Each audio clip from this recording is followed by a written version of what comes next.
everyone, welcome back to Magnet Brains. My name is CS Payal Pofli. And इस video को शुरू करने से पहले मैं आप लोगों को एक रिमाइंडर देना चाहती हूँ दैट आप लोगों के एग्जाम अब ज़्यादा दूर नहीं है.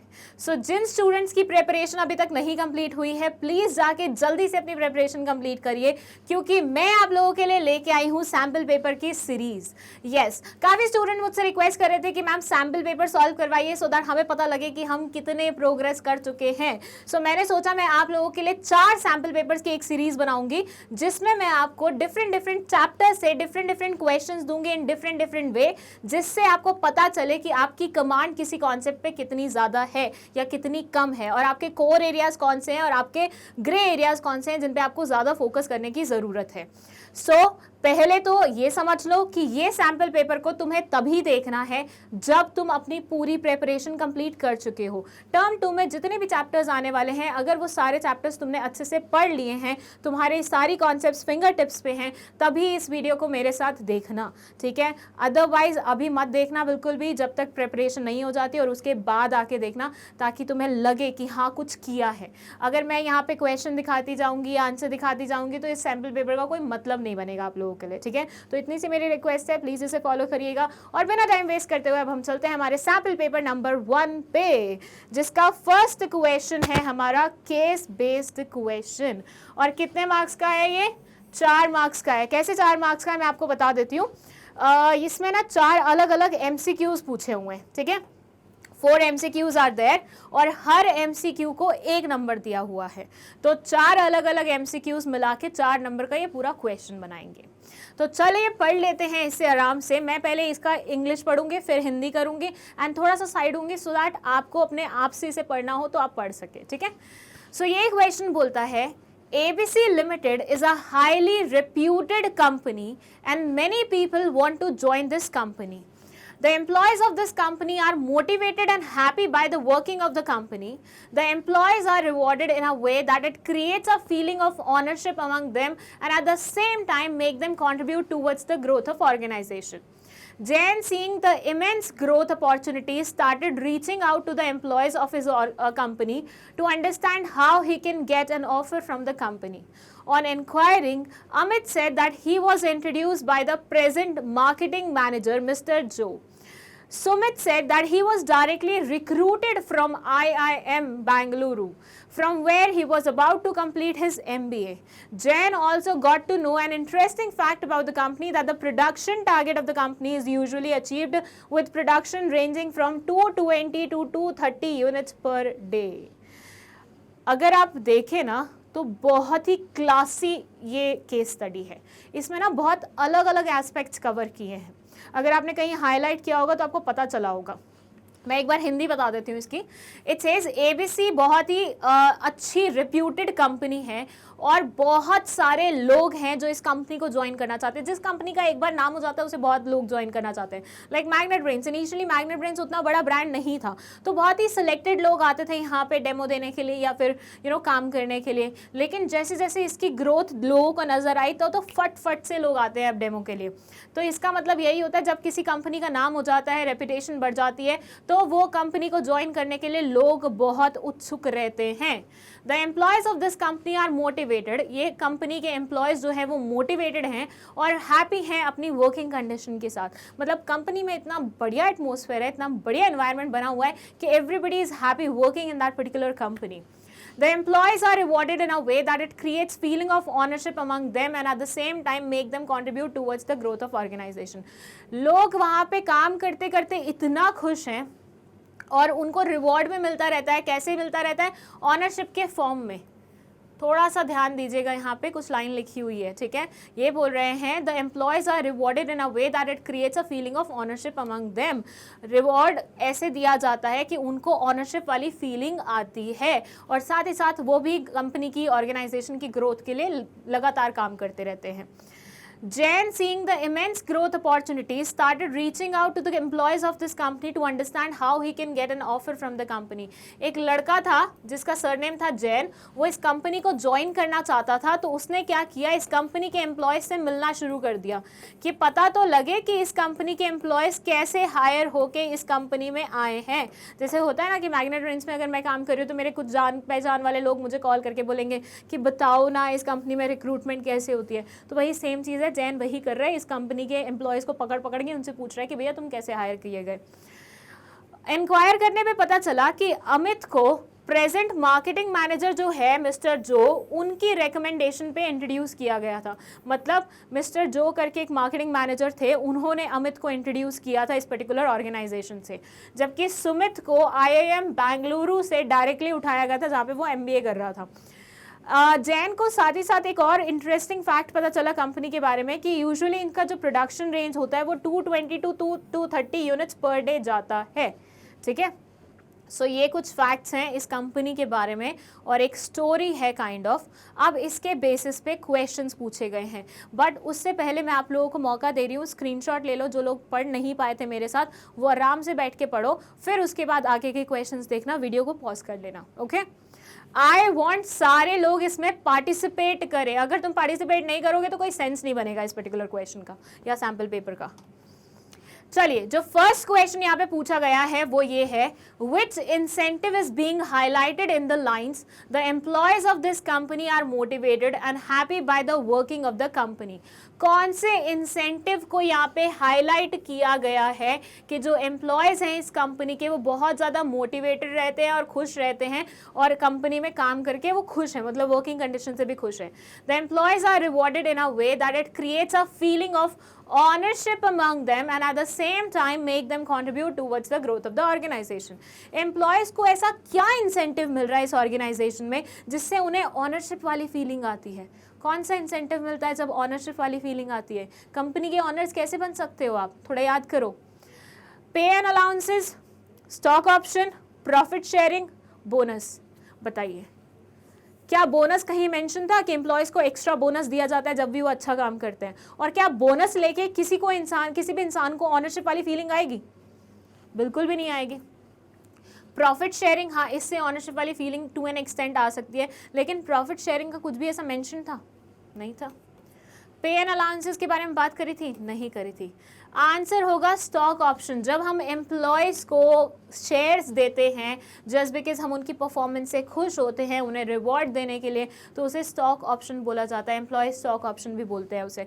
ठीक है, और इससे क्योंकि वो स्टॉक होल्ड कर रहे हैं, कंपनी के शेयर्स होल्ड कर रहे हैं, तो वो बाय डिफॉल्ट कंपनी के क्या बन जाते हैं? ऑनर बन जाते हैं. तो इससे उन्हें ऑनरशिप वाली भी फीलिंग आएगी. सो stock option will be the correct answer of this question. चलिए बताइए किस किस के दिमाग में यही क्वेश्चन, यही आंसर आया था? और सच्ची सच्ची बताना, at the end of this particular sample paper मुझे बताना कि अगर तुम्हें यही पेपर के रूप में मिल जाता तो तुम कितने मार्क्स स्कोर करते. तुम्हें पता है हर एक क्वेश्चन के मार्क्स कितने हैं, राइट? 1 नंबर का ये क्वेश्चन है, तो थोड़ा सा अंदाज़ा लगाना और मुझे बताना कि कितने मार्क्स आते तुम्हें. चलिए सेकेंड क्वेश्चन पे चलते हैं. It says, through which way of recruitment Sumit was introduce. Sumit को किस तरीके से ऑर्गेनाइजेशन में इंट्रोड्यूस किया गया था? एक थे कौन, जो के थ्रू जो आए थे, अमन था या अमित था शायद नाम उसका. ठीक है, और दूसरा था सुमित. सुमित को किस वे से इंट्रोड्यूस किया गया था? ये IIM बेंगलुरु से उठाए गए थे जब इन्हें अपनी MBA कर रहे थे. तो ये क्या आएगा? Campus placement, advertisement, recommendation from present employees, placement agencies. बताइए जल्दी से, बताइए क्या होगा इसका करेक्ट आंसर?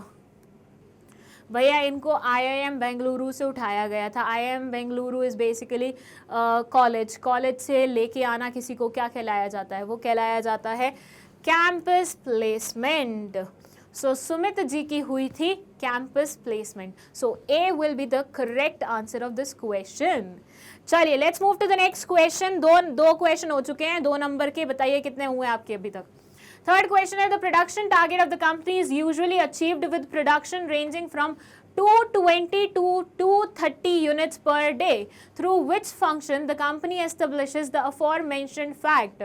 First है planning, second है controlling, third है directing, fourth है organizing. कंपनी का प्रोडक्शन टारगेट यूजुअली होता है 220 to 230 यूनिट्स पर डे जो वो अचीव कर पाती है। Through which function the company establishes the aforementioned fact.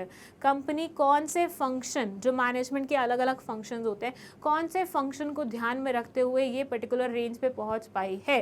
Is it planning, is it controlling, is it directing या इज इट ऑर्गेनाइजिंग। पहले तो मुझे ये बताओ, क्या ऑर्गेनाइजिंग का इससे कुछ लेना देना है? बिल्कुल भी नहीं है। क्या डायरेक्टिंग मतलब लीडरशिप की बात करी है? क्या यहाँ पे हमने मोटिवेट करने की बात करी है? क्या यहाँ पे हमने सुपरविजन की बात की है, कम्युनिकेशन की बात की है? नहीं की है, तो ये भी नहीं आएगा। बात आती है प्लानिंग और कंट्रोलिंग में से कौन सा आंसर है। हम किस में पता लगाते हैं हमारा आउटकम यूजुअली क्या आ रहा है? किस में पता लगाते हैं? The correct answer is controlling. Controlling में हम पता लगाते हैं कि हमारा क्या रेंज बैठ रहा है। यूजुअली हम प्लानिंग में टारगेट जरूर सेट करते हैं कि हमें इतना अचीव करना है। अगर ऐसा लिखा होता कि हमें उतना अचीव करना है तो वो प्लानिंग के अंडर आता। लेकिन अभी हमें ये बताना है कि ये एक रेंज इन्होंने दी है कि यूजुअली कंपनी इतना अचीव कर पाती है। तो यहाँ पे मतलब जो हो पा रहा है, जो एक्चुअली आउटकम आ रहा है, उसके बेसिस पे हम करेंगे तो आंसर क्या आएगा? कंट्रोलिंग आएगा। ठीक है, तो क्वेश्चन 3 का आंसर है कंट्रोलिंग।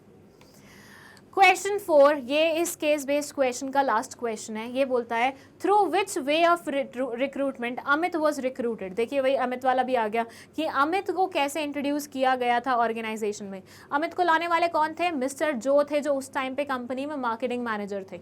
राइट, मिस्टर जो मार्केटिंग मैनेजर लेके आए थे अमित जी को। तो यहाँ पे बताइए, क्या ये कैंपस प्लेसमेंट से आए, क्या ये एडवर्टीजमेंट से आए, या ये रिकमेंडेशन फ्रॉम प्रेजेंट एम्प्लॉय से आए, या प्लेसमेंट एजेंसी से आए? बताइए जल्दी से, किस तरीके से आएंगे? आंसर है आपका रिकमेंडेशन फ्रॉम प्रेजेंट एम्प्लॉयज, क्योंकि जो उस टाइम पे मार्केटिंग मैनेजर थे उन्होंने रेकमेंड किया था, इंट्रोड्यूस किया था मिस्टर अमित को, तो उनके कारण वो इस ऑर्गेनाइजेशन में आ पाए थे। तो C will be the correct answer of this question. चलिए, सो ये हो गए हमारे 4 क्वेश्चंस, मतलब देखा जाए तो एक क्वेश्चन है जिसके 4 पार्ट्स थे। Now let's move to next case based question. Again इसको मैं पढ़ूंगी पहले इंग्लिश में, फिर मैं इसकी हिंदी करूंगी और उसके बाद मैं इससे रिलेटेड क्वेश्चन पे आऊंगी। It says Silkia Limited is a company manufacturing silk cloth. It has been consistently earning good profits for many years. This year too, it has been able to generate enough profits. There is availability of enough cash in the company and good prospects for growth in future. It is well-managed organization and believes in quality, equal employment opportunity and good remuneration practices. It has many shareholders who prefer to receive a regular income from their investments. It has taken a loan of rupees 60 lakhs from SBI and is bound by certain restrictions on the payment of dividend according to the terms of the loan agreement. The above discussion about the company leads to various factors which decide how much profit should be retained and how much has to be distributed by the company. चलिए हिंदी पढ़ते हैं। सिल्किया limited एक company है जो कि silk cloth manufacture करती है, जो कि क्या करती है? सिल्क क्लॉथ मैन्युफैक्चर करती है। It has been consistently earning good profits for many years. ये पिछले कुछ सालों से बहुत अच्छा प्रॉफिट अर्न कर रही है कंसिस्टेंट बेसिस पे। This year too it has been able to generate enough profits. इस साल भी ये अच्छे खासे प्रॉफिट जनरेट कर चुकी है। There is availability of enough cash in the company.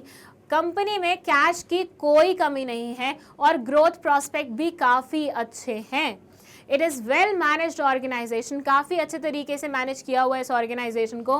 And ये बिलीव करती है क्वालिटी, इक्वल एम्प्लॉयमेंट अपॉर्चुनिटी और गुड रेम्यूनरेशन प्रैक्टिसेस पे। It has many shareholders who prefer to receive a regular income from their investment. इनके बहुत सारे ऐसे शेयर होल्डर्स हैं जो रेगुलर इनकम प्रेफर करते हैं, मतलब शेयर्स में इन्वेस्ट किया तो रेगुलर डिविडेंड प्रेफर करते हैं।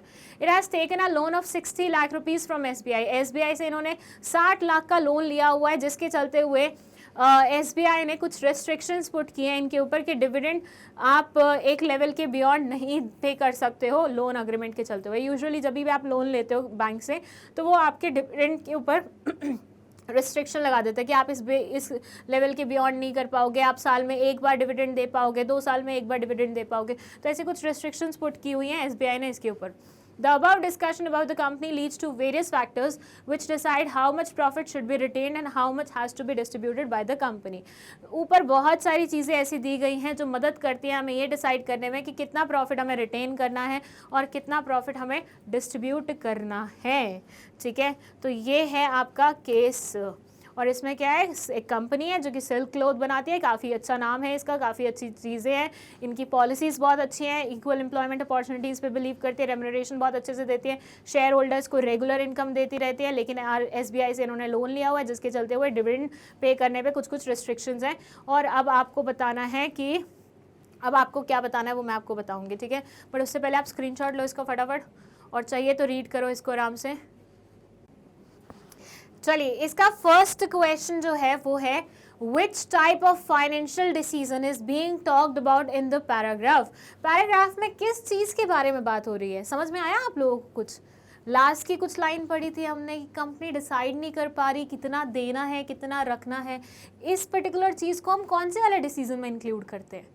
कौन से वाला फाइनेंशियल डिसीजन है? Investment decision, financing decision, dividend decision, production decision? बताइए जरा. ये डिसाइड करना कि कितना रखना है और कितना देना है, ये कौन से वाले उसमें आता है?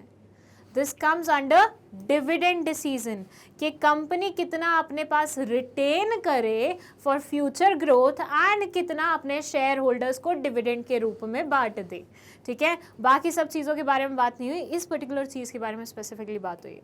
सो C will be the correct answer of question 5. Now let's move to next question. ये question क्या बोलता है? There is availability of enough cash. This affects the above identified decision because cash is required for investment purpose. Cash is part of working capital. It involves outflow of cash. All of these. There is availability of enough cash. अपने organisation में cash की कोई कमी नहीं है. This affects the above identified decision because ये वाला जो पर्टिकुलर चीज़ है, ये वाली जो पर्टिकुलर एस्पेक्ट है, ये डिविडेंड डिसीजन को, अबाउट डिसीजन का मतलब, अबाउट आइडेंटिफाइड डिसीजन का मतलब क्या हुआ? पिछले क्वेश्चन में जो आपने डिसीजन लिया है, चारों में से कौन सा वाला डिसीजन आपने चूज़ किया था? डिविडेंड डिसीजन चूज़ किया था, राइट? तो डिविडेंड डिसीजन को किस प्रकार से ये वाली चीज़ अफेक्ट करती है, नॉर्मल वर्ड्स में समझो. कुछ नहीं पूछ रहे वो आपसे सिर्फ इतना पूछ रहे हैं कि भैया अगर डिविडेंड आपको बांटना है तो कैश अवेलेबिलिटी से उसका क्या लिंक है, कैश और डिविडेंड का क्या लेना देना है, कैश है कि नहीं है, उसका और डिविडेंड डिसीजन का आपस में क्या कनेक्शन है. ठीक है, बट एक चीज़ साथ में ये भी समझ लो कि अगर तुमने ये क्वेश्चन गलत कर दिया ना तो ये तो तुम्हारा बाय डिफ़ॉल्ट गलत हो जाएगा, क्योंकि ये वाला क्वेश्चन ऊपर वाले क्वेश्चन पे बेस्ड है. ऊपर वाला जो क्वेश्चन हमने पढ़ा है डिविडेंड डिसीजन वाला, उस पे बेस्ड हमारा ये क्वेश्चन पूछा गया है. तो अगर आपका फर्स्ट क्वेश्चन गलत है तो बाय डिफॉल्ट सेकंड भी गलत होगा. बट अब अगर आपने फर्स्ट सही लिया है तो सेकंड में ही क्या पूछना चाह रहे हैं? कैश और डिविडेंड का क्या लेना देना है. तो क्या लेना देना होगा कैश और डिविडेंड का? जब हम किसी को डिविडेंड पे करते हैं मतलब हम उन्हें क्या पे कर रहे हैं? हम उन्हें कैश पे कर रहे हैं ना. जब हम शेयर होल्डर्स को बोलते हैं कि शेयर होल्डर्स लो डिविडेंड ले लो, डिविडेंड ले लो, डिविडेंड ले लो, तो हम उन्हें कैश ही तो पे कर रहे होते हैं. हम कौन सा उनको फर्नीचर उठा के, चेयर कुर्सी ये वो, चेयर कुर्सी तो सेम ही होता है by the way, lights camera ये वो पता नहीं क्या क्या उठा के देते रहते, नहीं ना, पैसे ही देते ना. तो ये किस वे में अफेक्ट करेगा? Cash is required for investment purpose, कुछ लेना देना नहीं है. Cash is a part of working capital, कुछ लेना देना नहीं है. It involves outflow of cash. Yes, dividend decision में हम कैश का आउटफ्लो कराते हैं, अपनी ऑर्गेनाइजेशन से कैश निकाल के बाहर की तरफ फेंकते हैं, तो इससे कैश आउटफ्लो होता है, मतलब बाहर की तरफ जाता है. So this will be the correct answer of question 6 I guess. या C will be the correct answer of question 6. So इस वाले क्वेश्चन को थोड़ा सा ध्यान से पढ़ना था आपको, इस नेचर के क्वेश्चन आ सकते हैं. सो बी रेडी. ठीक है, चलिए क्वेश्चन 7 क्या बोलता है? Which of the following factors affecting decision is not being talked about in the paragraph. इनमें से कौन से वाले फैक्टर पे जो कि डिविडेंड डिसीजन को अफेक्ट करता है उसके बारे में बात नहीं हुई है पैराग्राफ में. आपको क्या बताना है कि डिविडेंड डिसीजन को एक फैक्टर इफेक्ट करता है, लेकिन पर्टिकुलर पैराग्राफ जो हमने पढ़ा है उसमें उसके बारे में कोई बात नहीं हुई है. Share holders preference, contractual constraint, level of collaboration, amount of earning. बताइए क्या पैराग्राफ में शेयर होल्डर्स प्रेफरेंस के बारे में बात हुई है? यस, बताया गया था शेयर होल्डर्स प्रेफर करते हैं कि उनको रेगुलर इनकम मिलती रहे, तो इस बारे में तो बात हो गई है। कॉन्ट्रैक्चुअल कॉन्स्ट्रेंट, हाँ, हमने लिया था एसबीआई से 60 लाख का लोन, तो उसके चलते हुए उसने हमारे ऊपर कुछ ऑब्लिगेशंस लगाई थी, कुछ रेस्ट्रिक्शंस लगाई थी, तो यस इंडीड इसके बारे में बात हुई है। Amount of earning, yes company बहुत अच्छा कमाती है, हर बार बहुत अच्छा कमाती है, तो इसके बारे में बात हुई है। बचा क्या? Level of collaboration, so answer क्या होगा आपका यहाँ पे? C, level of collaboration will be the correct answer of question number 7। चलिए let's move to question number 8। ये बोलते हैं what can be the reason of SBI binding certain restriction on the company so as per the terms of loan agreement. आपको क्या लगता है कि SBI जो ये लोन अग्रीमेंट के चलते हुए रिस्ट्रिक्शन लगा रहा है कंपनी के ऊपर, क्या रीजन है उसका? To reduce competition in the market, to safeguard its interest, to increase shareholders wealth, all of these. जब भी अपन बैंक से लोन लेते हैं तो बैंक वाले हमें डिविडेंड के ऊपर एक रिस्ट्रिक्शन पुट कर देते हैं, तो उसका क्या रीज़न होता है, क्यों करते हैं वो ऐसी रिस्ट्रिक्शन पुट हमारे डिविडेंड डिसीजन पे? क्यों करेंगे? क्योंकि हमने लिया हुआ है बैंक से पैसा। अब बैंक से पैसा जब तक आपने लिया हुआ है, जब तक आप उसे वापस लौटा नहीं देते हैं, उसका पैसा तो तुम्हारे साथ अड़ा हुआ है। मतलब उससे पॉसिबिलिटी, मतलब उससे अभी पता नहीं है कि उसको उसका पैसा वापस मिलने वाला है कि नहीं मिलने वाला है, तो वो चाहेगा ना कि ये कंपनी जितना आउटफ्लो करती है उस पर थोड़ा सा रिस्ट्रिक्शन लग जाए, सो दैट इस कंपनी के पास पैसा हमेशा मेंटेन रहे और हमारी वाली ऑब्लिगेशंस में कोई दिक्कत ना आए। हमें जो इंटरेस्ट इनको मंथली पे करना है, क्वार्टरली पे करना है, वो आराम से आ जाए। हमें जो प्रिंसिपल का अमाउंट पे करना है वापस इन लोगों को, वो आराम से आ जाए। तो ये सारे रीजंस हैं जिसके कारण ये बोलते हैं कि आपको मतलब आपके ऊपर ऐसी रिस्ट्रिक्शन पुट की जाती है। तो चारों ऑप्शन में से देख लो कौन सी वाली बात कर रहे हैं। To reduce competition in the market, इसका तो कोई लॉजिक ही नहीं है। To safeguard its interest, to increase shareholders wealth, नहीं, इसका भी कोई बात नहीं हुई। ऑल ऑफ दीज, नहीं, जब दो की बात नहीं हुई तो आंसर क्या बचा? टू सेफगार्ड इट्स इंटरेस्ट, अपने हित के बारे में सोचते हुए बैंक्स ऐसा काम करते हैं। अपने हित के बारे में सोचते हुए बैंक्स ऐसा काम करते हैं। सो क्वेश्चन 8 का आंसर क्या है? B, to safeguard its interest, to safeguard its interest. चलिए क्वेश्चन नंबर 9। अच्छा ठीक है, यहाँ पे 8 क्वेश्चन हमने कर लिए हैं जो कि दो केस बेस्ड क्वेश्चंस पे वो थे, मतलब केस स्टडीज़ पे बेस्ड थे। तो अभी हमारे 8 नंबर के क्वेश्चन हो चुके हैं, राइट। अब now let's move to question number 9। और ये देखिए, ये है 3 नंबर का क्वेश्चन और इसमें आई है एक इंटरनल चॉइस। 3 नंबर का क्वेश्चन है और इंटरनल चॉइस आई है। अब देख लेते हैं कि बोलना क्या चाह रहे हैं, ये क्वेश्चन किस चीज़ के बारे में बात कर रहे हैं। ये जो और लिखा रहता है ना बीच में, इसे हम बोलते हैं इंटरनल चॉइस। और हो सकता है आपके पेपर में आपको इंटरनल चॉइस मिले। सो उसमें आपको क्या करना है कि ऊपर वाला क्वेश्चन या नीचे वाले क्वेश्चन में से कोई एक ही क्वेश्चन करना है। कृपया करके ज़्यादा बुद्धिजीवी बनने का नाटक मत कीजिएगा पेपर में कि नहीं मैं तो दोनों क्वेश्चन अटेम्प्ट करके आऊँगा, मैं दिखा के आऊँगा मैं कितना अच्छा पढ़ता हूँ ना। इससे आपका एग्जामिनर सिर्फ और सिर्फ इरिटेट हो जाएगा कि क्या बच्चा है, इसको इतना नहीं पता इंटरनल चॉइस का मीनिंग क्या होता है। ठीक है, तो दोनों में से जो भी क्वेश्चन पे आपकी पकड़ ज़्यादा अच्छी है वो वाला क्वेश्चन अटेम्प्ट कीजिएगा।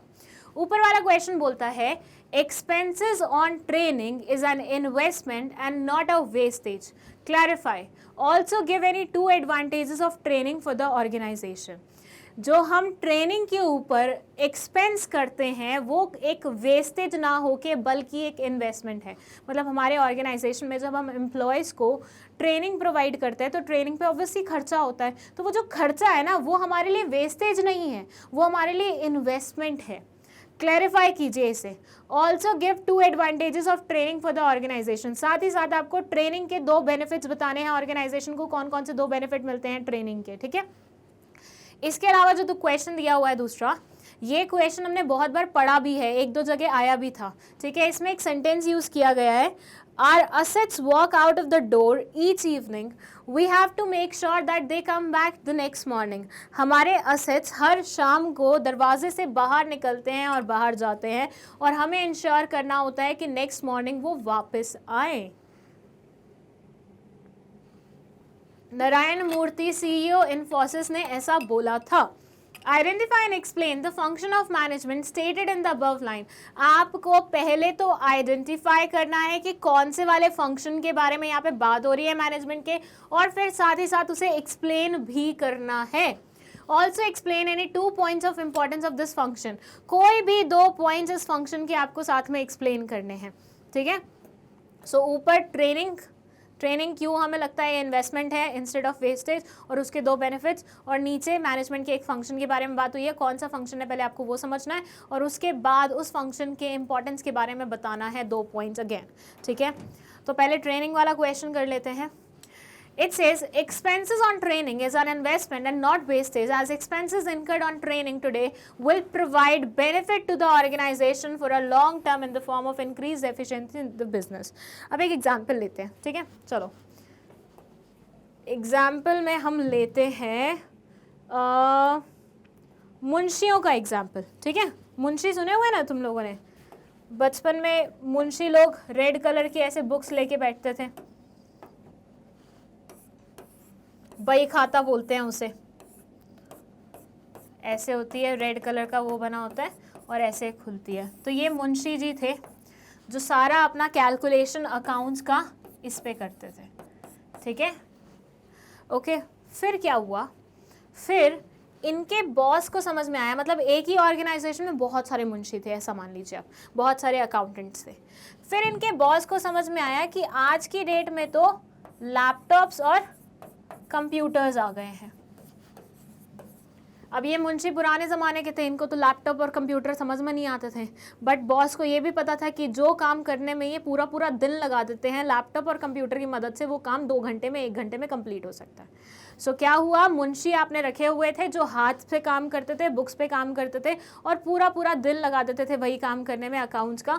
वेयर एज आपके बॉस को पता था कि लैपटॉप और कंप्यूटर का ज़माना है, तो अगर वही काम अगर हम कंप्यूटर पे करेंगे तो वो काम 1 घंटे में हो सकता है। इन्होंने क्या किया, इन्होंने लैपटॉप और कंप्यूटर्स इन लोगों को, मुंशियों को सिखाना शुरू किया, मतलब ट्रेनिंग प्रोवाइड करी उनको। अब आप मुझे बताइए, जब मुंशी लैपटॉप और कंप्यूटर चलाना सीख जाएंगे, पूरा पूरा दिन जो वो वेस्ट कर रहे थे एक काम को करने में, अब वो उसी काम को 1 या 2 घंटे में कर सकते हैं। मतलब पूरा दिन उनके पास सेव हो रहा है, जिसमें वो और एडिशनल काम कर सकते हैं। माइट भी अभी आपने 10 मुंशी रखे हों और आपको कंप्यूटर और पीसी सिखाने के बाद सिर्फ 2 मुंशियों की ज़रूरत हो, तो ऑर्गेनाइजेशन की एक तो एफिशिएंसी बढ़ जाएगी कि भैया काम बहुत तेज़ी से हो रहा है, प्रॉपरली हो रहा है, ठीक है। And at the same time आप और ज़्यादा काम कर सकते हो, आपकी प्रोडक्टिविटी इंक्रीज़ हो जाएगी, आपका जो प्रोडक्टिव आवर्स होते हैं वो इंक्रीज़ हो जाएंगे। तो ऐसे में, और ये जो टाइम वेस्टेज हो रही थी, ऑप्टिमम यूटिलाइजेशन नहीं हो पा रहा था रिसोर्सेज का, वो भी ख़त्म हो जाएगा। So they say expenses on training is an investment and not wastage, as expenses incurred on training today will provide benefit to the organization for a long term in the form of increased efficiency of the employees. Increase हो जाएगी efficiency employees की।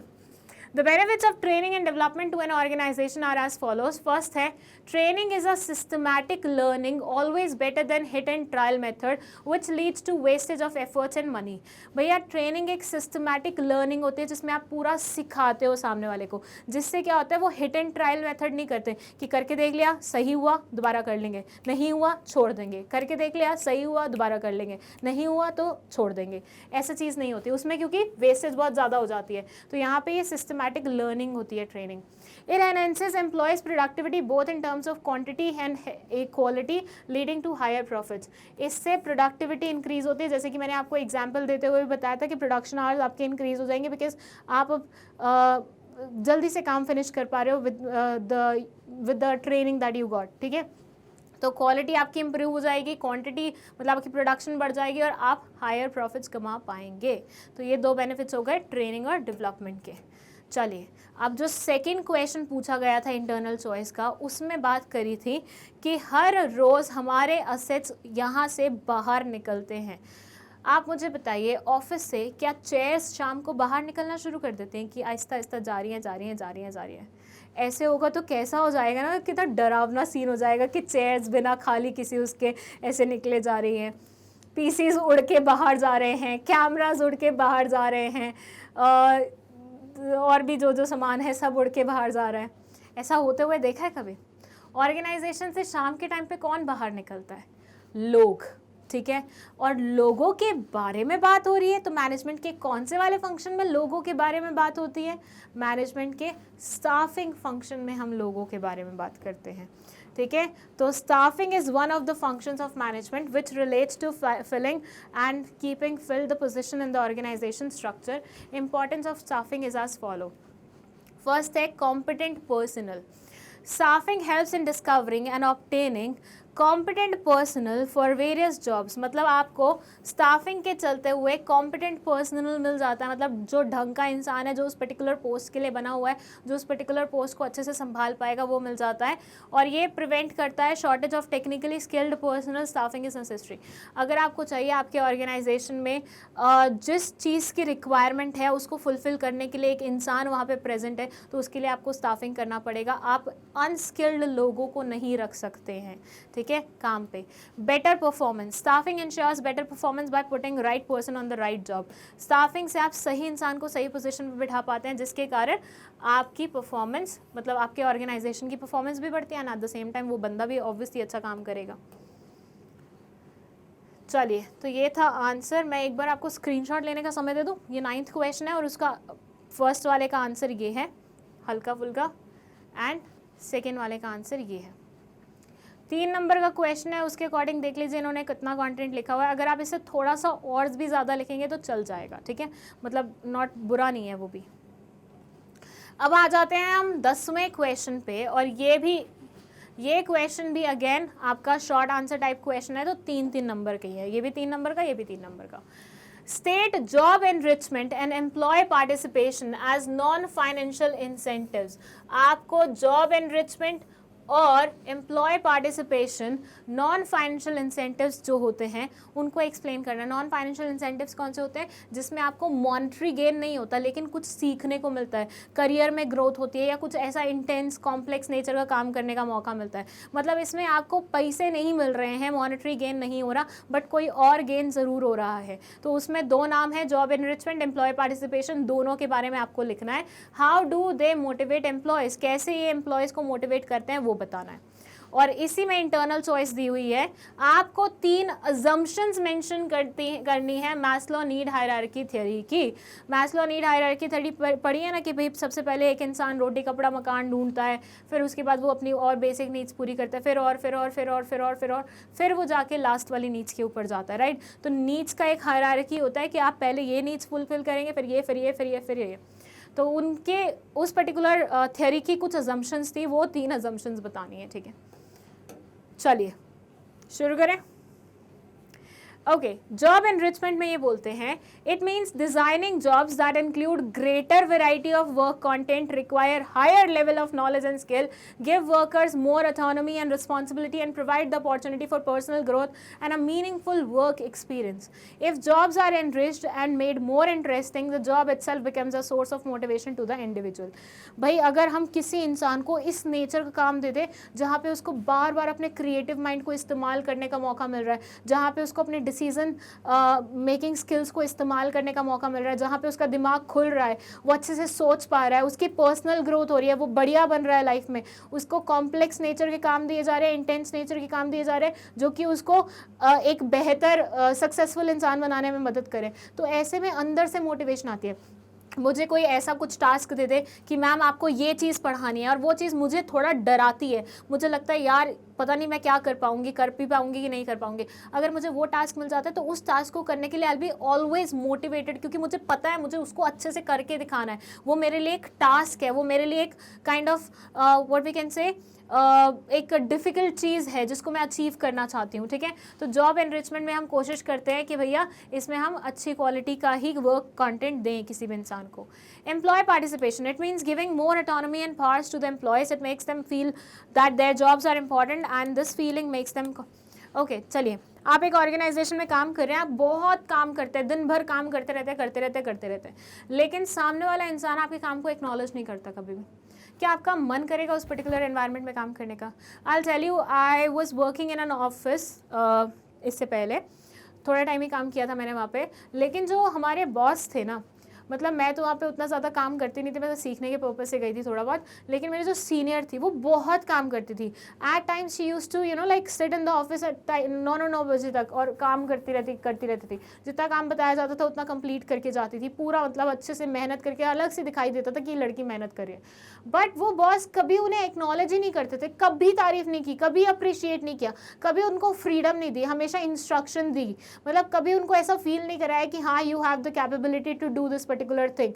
तो ऐसे environment में ना एक negativity आ जाती है, वाइब्स ही नहीं आती काम करने की, इसलिए आई तो लेफ्ट दैट ऑफिस। ठीक है, तो यही चीज़ होती है कि अगर आप एम्प्लॉयज़ को फील कराएं कि तुम्हारी यहाँ पे वैल्यू है, तुम जो काम कर रहे हो उससे फ़र्क पड़ता है इस ऑर्गेनाइजेशन पे, तो ऐसे में एम्प्लॉयज़ भी खुल के काम करेंगे and at the same time वो ऑर्गेनाइजेशन को अपना समझेंगे। एट द सेम टाइम ये उन्हें अंदर से एक बूस्ट देगा काम करने की, मोटिवेशन देगा काम करने की।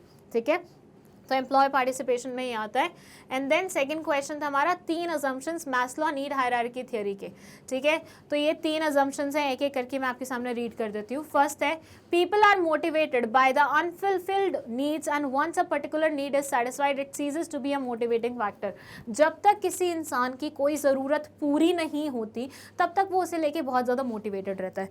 Like I will tell you, जब मेरे पास एप्पल नहीं था तो मुझे मोटिवेशन था कि मुझे इस मंथ सेव करना है, नेक्स्ट मंथ सेव करना है, so that I can get an Apple phone. ठीक है, but once I got that phone, तो क्या अब फ़ोन को लेके मेरी वही मोटिवेशन रहेगी? नहीं रहेगी, बिकॉज आप ऑलरेडी अचीव्ड इट। तो वही रहता है लाइफ में, आपकी जो नीड्स आपको लगती हैं या वॉन्ट्स जो आपको लगती हैं, एक बार आप उन्हें अचीव कर लेते हैं तो उसके बाद आपके अंदर वो मोटिवेशन चली जाती है, क्योंकि आप उन्हें ऑलरेडी अचीव कर चुके हो। अब आपको कोई नेक्स्ट चीज़ ढूंढनी होगी जो आपको अगेन मोटिवेट करेगी, फिर आपको कोई नेक्स्ट चीज़ ढूंढनी होगी जो आपको मोटिवेट करेगी, फिर नेक्स्ट, ऐसे चलेगी पूरी cycle. People's behavior is based on their needs. Satisfaction of such needs influence their behavior. लोगों का बिहेवियर उनके नीड्स के ऊपर डिपेंडेंट होता है और अब उन नीड्स को सेटिस्फाई करके हम उनके बिहेवियर को इन्फ्लुएंस कर सकते हैं। That's also an assumption of Maslow need hierarchy theory. People's needs are in hierarchical order starting from basic needs to the other.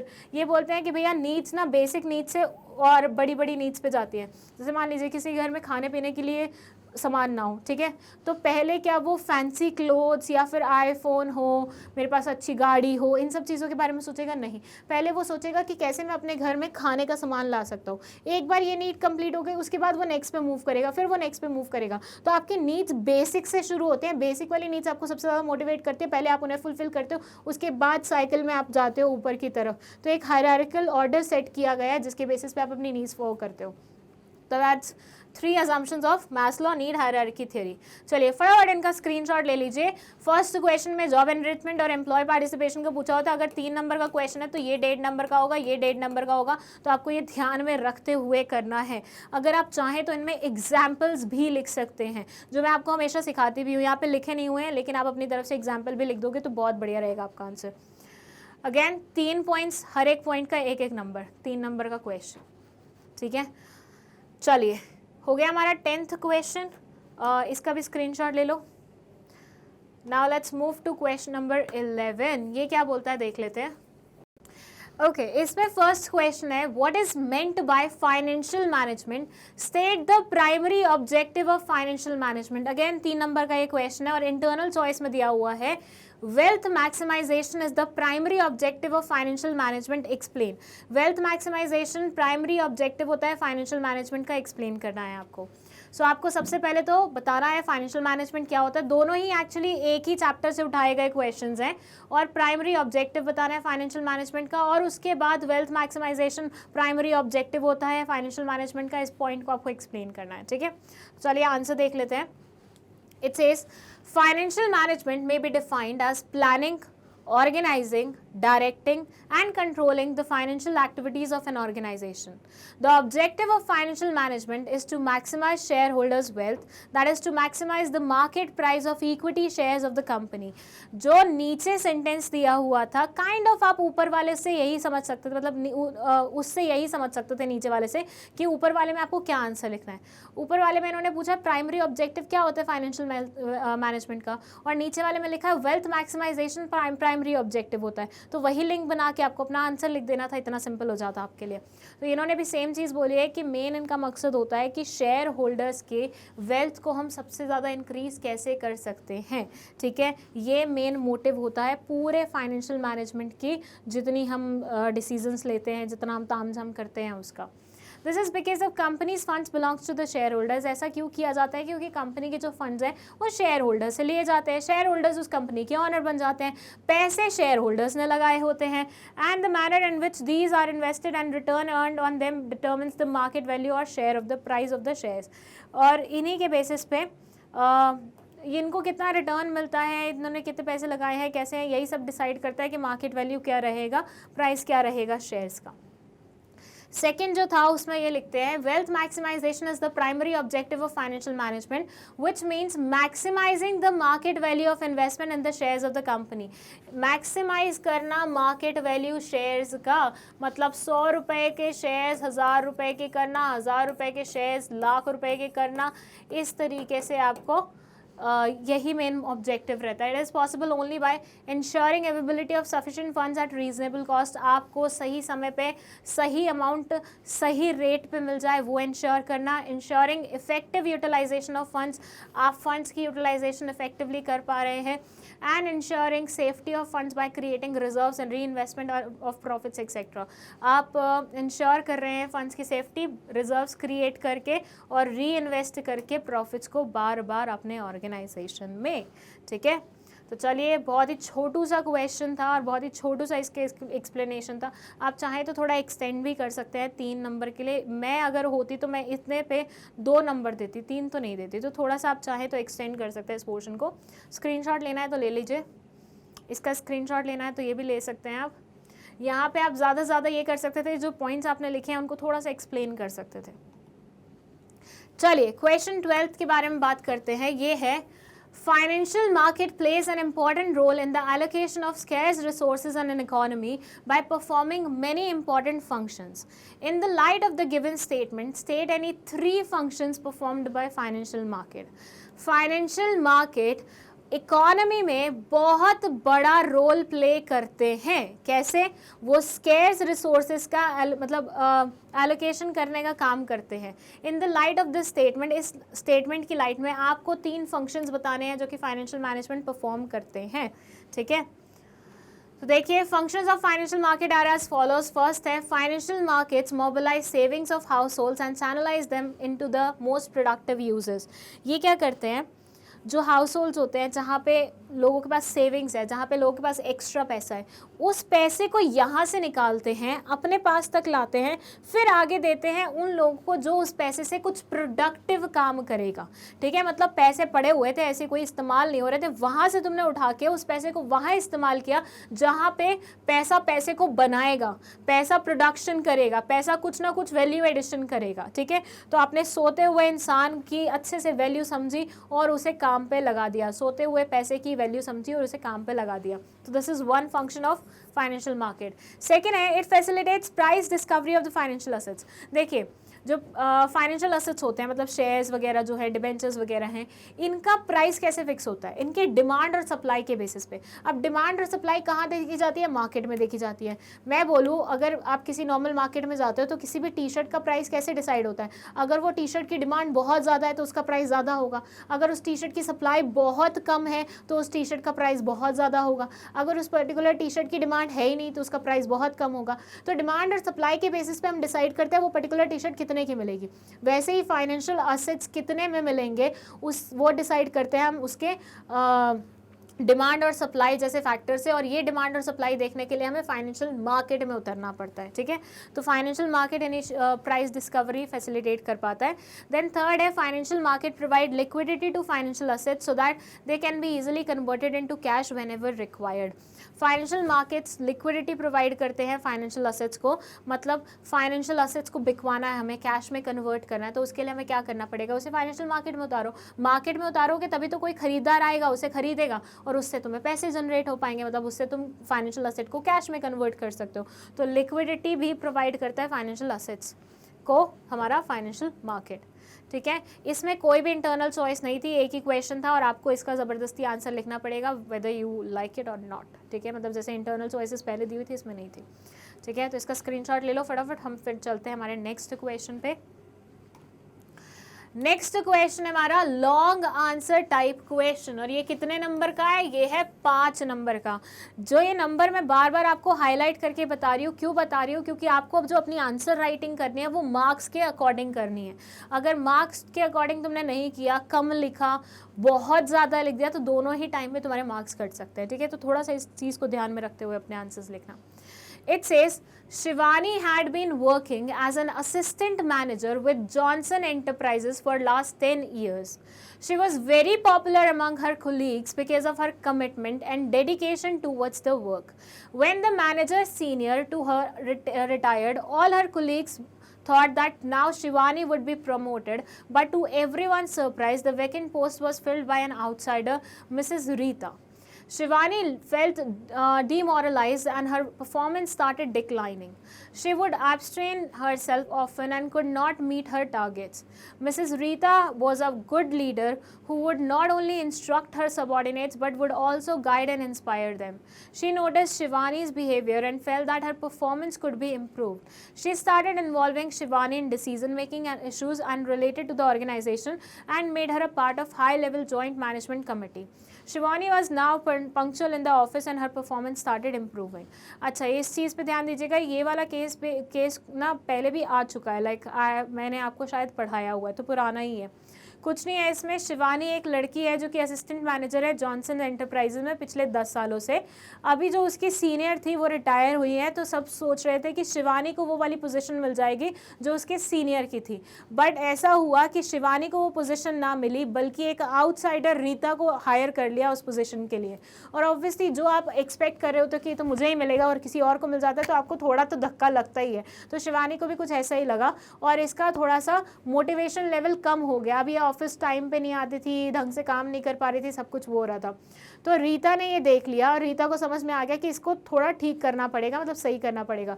Rita क्योंकि एक अच्छी लीडर थी, तो उसने शिवानी को काम में लगाना शुरू किया, उसको थोड़ा एहसास दिलाना शुरू किया कि तुम जो काम कर रही हो उसकी अहमियत है, तुम जो काम कर रही हो वो अच्छा है, ब्ला सब। तो शिवानी अब इन सब चीज़ों की वजह से, बिकॉज रीता ने सही टाइम पे सही स्टेप्स ले लिए, तो शिवानी अब पंक्चुअल भी हो गई और उसकी परफॉर्मेंस भी इम्प्रूव होना शुरू हो गई है। ठीक है, तो ये है हमारा case. Now let's jump to the questions. First question जो पूछा गया है यहाँ पे वो है identify the function of management being performed by Rita. Rita ने मैनेजमेंट का कौन से वाला फंक्शन पूरा किया है, परफॉर्म किया है, आपको वो आइडेंटिफाई करना है।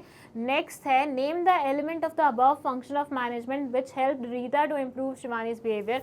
आपको वो एलिमेंट बताना है ऊपर वाले, मतलब मैनेजमेंट के उस फंक्शन का जिसने रीता की मदद की शिवानी की परफॉर्मेंस इंप्रूव करने में, शिवानी के बिहेवियर को इम्प्रूव करने में। State any 3 features of element identified in point 2 above. 3 features बताने हैं उस एलिमेंट के जो कि आपने 2 मतलब सेकेंड वाले में वो किया है। पहले तो ये देख लो, इसका स्क्रीनशॉट ले लो, आराम से पढ़ो इसको, ठीक है, आराम से पढ़ो और उसके बाद इस पे आओ, इसको भी आराम से पढ़ो और सोचो क्या आंसर हो सकता है। मैं बहुत फास्ट चल रही हूँ, लेकिन इसका मतलब ये नहीं है तुम भी फास्ट चलोगे। तुम हर क्वेश्चन के बाद पॉज लोगे, आंसर पहले खुद सोचोगे, उसके बाद मेरे वाला आंसर देखोगे और फिर रिलेट कर पाओगे कि ढंग से किया तुमने कुछ के नहीं किया। ओके, सो इसमें एक इंटरनल चॉइस है, ठीक है, लॉन्ग आंसर टाइप क्वेश्चन में भी इंटरनल चॉइस आ रही है। अब ये भी एक केस बेस्ड क्वेश्चन है। ओके, चलिए पढ़ लेते हैं। A behavior study was done on total 100 employees of an organization. Group A of 50 employees was appreciated by the manager for their work. All these employees were given option of flexible working hours and were paid wages at higher piece rates. On the other hand, Group B of the remaining 50 employees was criticized for their poor performance. Their increment were stopped and they were paid wages at lower piece rate. Identify and explain the feature of motivation highlighted in the above case. What type of leadership is followed by the manager? Justify your answer. आपको justify करना है अपना answer, कौन से वाला type of leadership follow किया गया manager द्वारा। तो ये क्या बोल रहे हैं, एक बिहेवियर स्टडी हुआ जिसमें 100 एम्प्लॉयज़ लिए गए ऑर्गेनाइजेशन के। एक ग्रुप था ए, एक ग्रुप था बी, एक में थे 50 लोग, दूसरे में थे 50 लोग। 50 लोगों को अप्रिशिएट किया गया मैनेजर द्वारा और उनको ऑप्शन दिया फ्लेक्सिबल वर्किंग आवर्स का कि जिस टाइम आना है तुम्हें उस टाइम आ जाना, और उनको ज़्यादा पैसे भी दिए गए, ज़्यादा वेजेस भी दिए गए, पीस रेट उनका हायर फिक्स किया गया। जबकि जो दूसरा ग्रुप था, ग्रुप बी, उनको क्रिटिसाइज़ किया गया उनकी पुअर परफॉर्मेंस की वजह से, उनका इंक्रीमेंट भी रोक दिया गया और उनको वेजेस भी लोअर पीस रेट के बेसिस पे किए गए। अब आपको आइडेंटिफाई एंड एक्सप्लेन करना है फीचर ऑफ मोटिवेशन जो कि अबव केस में हाईलाइट किया गया है। कौन सा वाला फीचर है मोटिवेशन का जो हाईलाइट किया गया है वो बताओ, और टाइप ऑफ लीडरशिप बताओ। तो 2 क्वेश्चन हो चुके हैं तुम्हारे। एक क्वेश्चन था तुम्हारा ये शिवानी वाला और दूसरा क्वेश्चन है तुम्हारा ये बिहेवियर वाला। चलिए आंसर डिस्कस करते हैं। फर्स्ट डे से ये वाला क्वेश्चन कौन था identify the function of management being performed by Rita. Rita ने कौन से वाला फंक्शन मैनेजमेंट का परफॉर्म किया है। डायरेक्टिंग चैप्टर में ये केस स्टडी आ चुकी है, तो मैं एक्सपेक्ट कर रही हूँ सारे बच्चों ने मेरी वो वीडियो देखी थी, तो आपको आंसर पता होगा। तो directing is that particular thing, particular function of management. And second फिर पूछा गया था एलिमेंट ऑफ डायरेक्टिंग कौन सा है, क्योंकि 4 एलिमेंट्स पढ़े थे हमने डायरेक्टिंग में, motivation, supervision, communication and leadership. तो ये था मोटिवेशन, क्योंकि वो मोटिवेट कर रही थी। थर्ड है फीचर्स लिखने थे आपको मोटिवेशन के, तो 3 फीचर है। Motivation is an internal feeling, motivation अंदर से जगाया जाता है, बाहर से इंप्लीमेंट नहीं किया जाता। तो आपको किसी को मोटिवेट करना होता है तो ऐसे एफर्ट्स लगाने चाहिए कि उसके मन से आए वो चीज़, ठीक है। तो it says the urges, the drives, desires, aspirations, striving or needs of the human beings which are internal influence human behavior. For example, people may have different urges like possessing a car, flat, AC, etc. It may be noted that urges are internal to an individual. Urges जो होती हैं वो internal होती हैं, अंदर से आती हैं। मोटिवेशन प्रोड्यूसेस गोल डायरेक्टेड बिहेवियर, क्योंकि कोई इंसान मोटिवेटेड होता है तो वो टारगेट को देख के ही मोटिवेशन लाता है। तो जब वो काम करना शुरू करेगा तो वो टारगेट को अचीव करने के लिए ही करेगा। देन है motivation is a complex process. Motivation कोई ऐसा हल्का फुल्का प्रोसेस नहीं है। मोटिवेट अगर आप किसी को करने के बारे में सोचते हैं तो हर इंसान का मोटिवेट करने का अलग तरीका होता है। अलग तरीके में भी 100 अलग चीज़ें होती हैं। कोई इंसान नेगेटिव मोटिवेशन से मोटिवेट होता है, कोई पॉजिटिव मोटिवेशन से मोटिवेट होता है, तो बहुत अलग अलग चीज़ें होती हैं। मतलब बहुत कॉम्प्लेक्स चीज़ है। तो individuals are heterogeneous in their expectations, perceptions and reactions. जो लोग होते हैं वो अलग अलग होते हैं उनके एक्सपेक्टेशंस में, परसेप्शंस में, रिएक्शंस में। टेक्निक ऑफ मोटिवेशन में not have a uniform effect on all the people. एक कोई टेक्निक ज़रूरी नहीं है सबके ऊपर सेम वे में काम करे। Some are motivated by financial incentives. कुछ लोग पैसे से मोटिवेट हो जाते हैं, कुछ लोग नॉन फाइनेंशियल, मतलब करियर ग्रोथ, रेपुटेशन, गुडविल, इन सब चीज़ों से मोटिवेट होते हैं। जो सेकंड क्वेश्चन था हमारा उसमें फर्स्ट था identify and explain the feature of motivation highlighted in the above case. आपको फीचर बताना था मोटिवेशन का, तो ये बोलते हैं the feature of motivation highlighted in the cases motivation can be either positive और negative. Just now I mention this thing कि कुछ लोगों के ऊपर पॉजिटिव मोटिवेशन काम करती है और कुछ लोगों के ऊपर नेगेटिव मोटिवेशन काम करती है। Positive motivation provides positive rewards like increase in pay, promotion, recognition etcetera. Negative motivation uses means like punishment, threatening, stopping, increments again. Positive motivation में क्या होता है, उन लोगों को कुछ प्यारा प्यारा अच्छा देना, जैसे इस एग्जाम्पल में दिया कि हमने उनको हायर पे स्केल दे दिया, हमने उनको वर्किंग आवर्स में फ्लेक्सिबिलिटी दे दी, ब्ला ब्ला स्टफ। और नेगेटिव मोटिवेशन में क्या होता है कि आप उन्हें कुछ पनिशमेंट टाइप्स देते हैं, जैसे उनके इंक्रीमेंट रोक दिए, उनकी लोअर वेजेस कर दी, तो ये सारे नेगेटिव इफेक्ट वाले हैं, ठीक है। अब वो जो लोग चाहते हैं कि उनका इंक्रीमेंट मिले, जो चाहते हैं उनकी वेजेस बढ़े, तो ऑब्वियसली वो मोटिवेट होकर फिर काम करेंगे ना। तो 2 अलग अलग तरीक़ों से मोटिवेशन हो सकती है।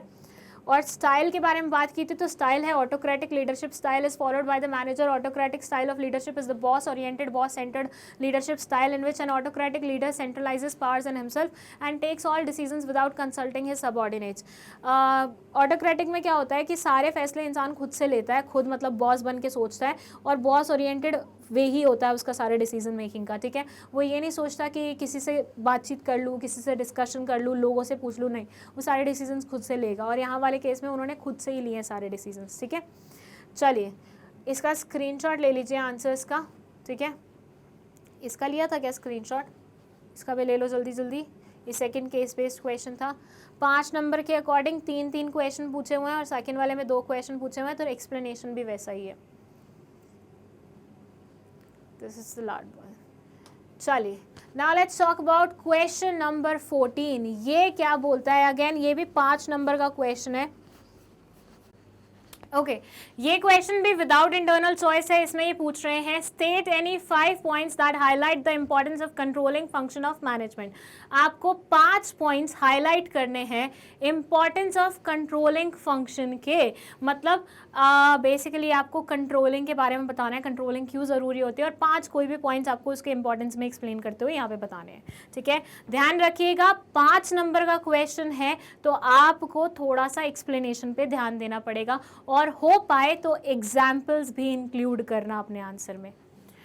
चलिए, importance of controlling is as follows. First है accomplishing organizational goals. It helps in accomplishing organizational goals by bringing to light deviations if any and indicating corrective action. ये बेसिकली मदद करता है ऑर्गेनाइजेशन के गोल्स को अचीव करने में। कैसे मदद करता है कि भैया ये बताता है आपको कहीं आप डेविएट तो नहीं हो रहे अपने रास्ते से, और अगर हो रहे हो तो आपको वापस ट्रैक पे लाने का काम करेगा, वो डेविएशन को हटाने का काम करेगा, और आपको अपने ऑर्गेनाइजेशनल गोल को अचीव करने में मदद करेगा। Second है making efficient use of resources. It helps in making efficient use of resources by ensuring that each activity is performed in accordance with predetermined standards. ये आपको अच्छे से resources को use करने के लिए मदद करता है। कैसे? क्योंकि आपको बताता है कि भैया ये standards हैं, तुम्हें इसके अकॉर्डिंग काम करना है, बिल्कुल ऐसे ही मैचिंग काम करना, तो उसमें तुम वेस्टेज नहीं करोगे, हिट एंड ट्रायल वाली चीज़ नहीं चलाओगे, नॉर्मली जो बताया गया बस वैसे ही काम करोगे। Ensuring order and discipline. It ensures order and discipline among employees by keeping a close check on their activities. ये order और discipline maintain करता है ऑर्गेनाइजेशन में। कैसे? सबके ऊपर अच्छे से नज़र रखवा के। ठीक है, देन है improving employee motivation. It improves employee motivation as the employees know well in advance the standards of performance on the basis of which they will be appraised. हर एक इंसान बहुत ज़्यादा मोटिवेटेड रहता है क्योंकि उसको पता है कि किस स्टैंडर्ड के बेसिस पे उसे आगे बढ़ाया जाएगा, आगे वो किया जाएगा। तो ऐसे में उनकी मोटिवेशन, मतलब उनकी परफॉर्मेंस भी इंप्रूव होती है और वो कहीं ना कहीं मोटिवेटेड भी रहते हैं। जजिंग एक्यूरेसी ऑफ स्टैंडर्ड, जो हम स्टैंडर्ड सेट करते हैं अगर उससे हमारा एक्चुअल परफॉर्मेंस बहुत ज़्यादा दूर है तो मतलब हमारा स्टैंडर्ड सेट करने में कुछ गलती गई हुई है, और अगर बहुत ज़्यादा करीब है तो मतलब हमारा स्टैंडर्ड सही से हमने सेट किया है। तो ये आपके स्टैंडर्ड्स की एक्यूरेसी भी चेक करने में मदद करता है। ठीक है, चलिए 15th क्वेश्चन। ये क्वेश्चन क्या बोलता है? Veg India Limited is a company engaged in the production of packaged juice since 2020. Over this period, a large number of competitors have entered the market and are putting a tough challenge to Veg India Limited. To face this challenge and to increase its market share, the company has decided to replace the old machinery with an estimated cost of 100 crores. To raise the finance, the company decided to issue 9% debentures. The finance department of the company has estimated that the cost of issuing the 9% debentures will be 10 lakh rupees. The company wants to meet its flotation cost. Explain the instrument that the company may issue for this purpose. In which type of financial market is the instrument explained, and first above traded. Also explain how safe the instrument are in. अच्छा, मैं ना एक चीज़ भूल गई यहाँ पे, आपको screenshot लेने का टाइम नहीं दिया मैंने। स्क्रीनशॉट ले लीजिए फटाफट, इसका भी ले लीजिए। और अब मैं आपको ये 15th क्वेश्चन की जो केस स्टडी है उसका हिंदी में मतलब समझाती हूँ। चलिए हिंदी देख लेते हैं इसकी। It says Veg India Limited is a company engaged in the production of package juice since 2020। ये वेज इंडिया लिमिटेड एक कंपनी है जो कि पैकेज जूसेस बनाती है। 2020 से इन्होंने अपना बिजनेस स्टार्ट किया हुआ है। Over this period, a large number of competitors have entered the market and are putting a tough challenge to Veg India Limited. कुछ कॉम्पिटिटर्स ने, मतलब बहुत सारे कॉम्पिटिटर्स ने इसे बहुत टफ चैलेंज दिया है मार्केट में। To face this challenge and to increase its market share, the company has decided to replace the old machinery with an estimated cost of 100 rupees. अब इस चैलेंज को फेस करने के लिए प्लस मार्केट शेयर पे अपनी पकड़ जमाए रखने के लिए, मतलब ज़्यादातर कस्टमर हमारे पास ही रहें, वो इंश्योर करने के लिए इन्होंने डिसाइड किया है कि ये पुरानी मशीनरी को नई मशीनरी से रिप्लेस कर देंगे।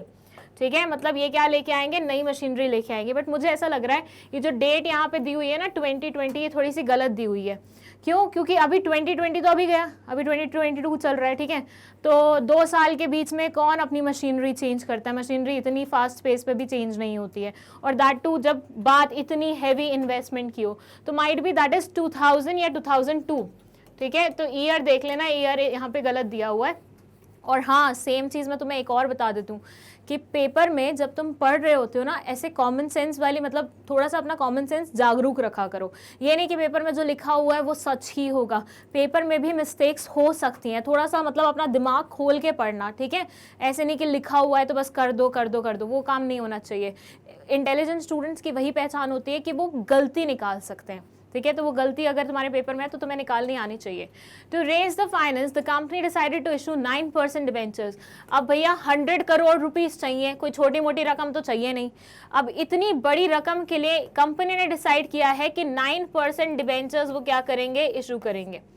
9% डिबेंचर्स इशू करने का मतलब ये होता है कि वो डिबेंचर्स इशू करने वाले हैं जिसमें इंटरेस्ट कितना रहेगा, 9% का रहेगा। अब the finance department of the company has estimated that the cost of issuing the 9% debentures will be 10 lakh rupees। ये बोल रहे हैं कि भैया डिबेंचर्स इशू करना ऐसे कोई हल्की फुल्की बात तो होती नहीं है। कुछ हम इशू करते हैं, इक्विटी इशू करते हैं, डिबेंचर इशू करते हैं, उसमें भी तुम्हारा खर्चा होता है जिसको हम फ्लोटेशन कॉस्ट बोलते हैं। तो यहाँ पे 9% डिबेंचर्स इशू करने में कंपनी को 10 लाख रुपए फ्लोटेशन कॉस्ट पे करना पड़ेगा। तो 10 लाख रुपए इनको चाहिए सो दैट ये 100 करोड़ रुपीस रेज कर सके। बात समझ रहे हैं आप? पैसे को लाने के लिए पैसा चाहिए, पैसे को अट्रैक्ट करने के लिए पैसा चाहिए। तो फ्लोटेशन कॉस्ट 10 लाख रुपए की है और इससे ये 100 करोड़ रुपीस अट्रैक्ट करना चाह रहे हैं। The company wants to meet its flotation cost. Company अपनी फ्लोटेशन कॉस्ट को मीट करना चाह रही है। अब काम की बात आती है जो कि है यहाँ पे क्वेश्चन की, explain the instrument that the company में इशू फॉर दिस पर्पस। आपको ये बताना है कि कंपनी कौन से वाले इंस्ट्रूमेंट को इशू करेगी इस पर्टिकुलर पर्पस के लिए। और सेकेंड आपको बताना है in which type of financial market is the instrument explained in one about traded, also explain how safe the instruments are in this market। आपको ये भी बताना है कि कौन से वाले टाइप ऑफ फाइनेंशियल मार्केट में ये जो ऊपर आपने इंस्ट्रूमेंट मेंशन किया है वो ट्रेड किए जाते हैं, प्लस उस फाइनेंशियल मार्केट में इंस्ट्रूमेंट्स कितने सेफ होते हैं, कितनी सेफ्टी होती है उन इंस्ट्रूमेंट्स में इन्वेस्ट करना, ठीक है। तो ये पूरा का पूरा क्वेश्चन है आपके सामने, देख लीजिए एक बार। आपको चाहिए तो पॉज करके आराम से रीड करिए, वरना स्क्रीनशॉट लेके आराम से रीड करिए और क्वेश्चन के आंसर पहले खुद से निकालने की कोशिश कीजिए। इसका जो अल्टरनेट क्वेश्चन था वो क्या था, financial market plays an important role in allocation of scarce resources in an economy by performing many important functions. जो फाइनेंशियल मार्केट होते हैं वो इकोनॉमी में बहुत अहम रोल प्ले करते हैं। कैसे? स्केर्स रिसोर्सेज को एलोकेट करके। आपको कोई भी फाइनेंशियल मार्केट के 4 फंक्शंस बताने हैं। देखिए यूजुअली क्या होता है ऐसे क्वेश्चंस में, ये ना आपको एक स्टेटमेंट दे देते हैं जो अपने आप में एक फंक्शन होता है, ठीक है। उसके बाद जो काम की चीज होती है ना वो ये लास्ट का क्वेश्चन होता है कि एक्सप्लेन करो 4 फंक्शंस फाइनेंशियल मार्केट के। तो आपको इस पे ज्यादा फोकस करना है इंस्टेड ऑफ दिस। ये तो आपको रेफरेंस के लिए दिया गया है बस, इसका कोई सेंस नहीं है सच उसमें, लेकिन सेंस है इस क्वेश्चन का जो कि यहाँ पे लिखा हुआ है, ठीक है। तो ये दोनों लॉन्ग आंसर टाइप क्वेश्चन है, 5-5 नंबर के हैं, बट दोनों में से कोई एक ही अटेम्प्ट करना है आपको। चलिए आंसर दिखा दूं फिर मैं आपको फटाफट। Okay, the company may issue commercial paper. It is an instrument issued by large and credit-worthy companies to raise short-term funds at lower rates of interest than the market rates. It's an unsecured negotiable promissory note with a fixed maturity period. यहाँ पे जो question था कि company को कौन सा वाला instrument issue करना चाहिए इस फ्लोटेशन कॉस्ट को पूरा करने के लिए, तो वो बोल रहे हैं कमर्शियल पेपर करो।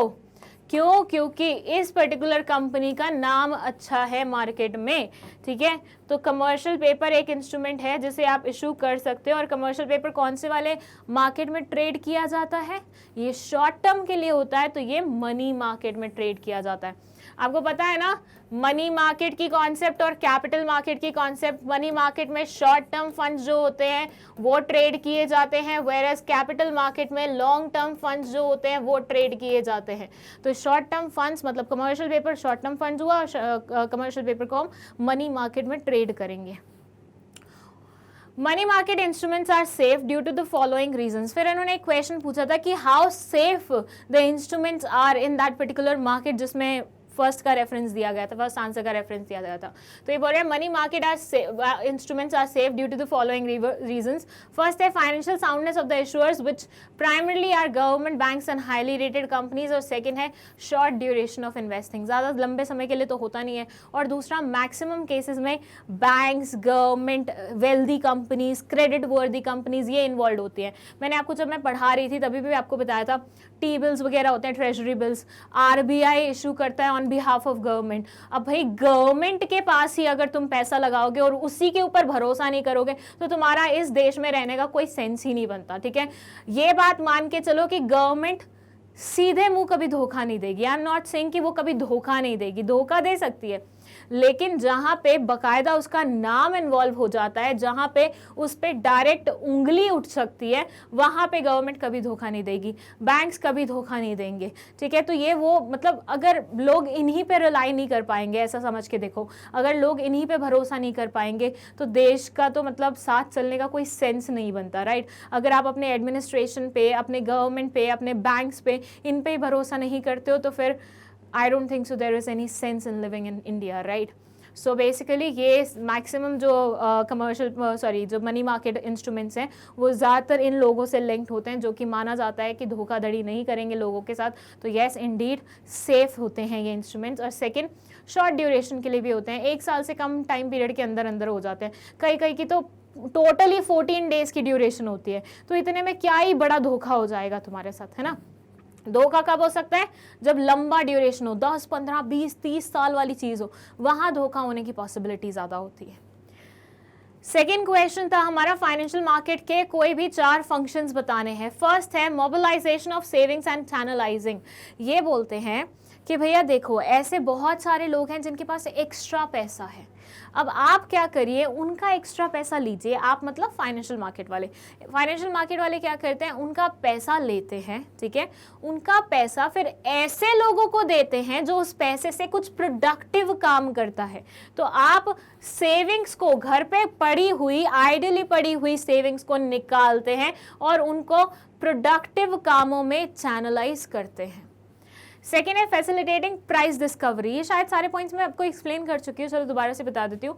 फाइनेंशियल मार्केट एक मार्केट है, मार्केट में जब हम किसी चीज को उतारते हैं तो उसका हमें प्राइस समझ में आ जाता है। कैसे समझ में आता है? उसकी डिमांड और उसकी सप्लाई से। डिमांड बहुत ज्यादा है, प्राइस ज्यादा होगा, डिमांड बहुत कम है, प्राइस कम होगा, सप्लाई बहुत ज्यादा है, प्राइस कम होगा, सप्लाई बहुत कम है, प्राइस ज्यादा होगा।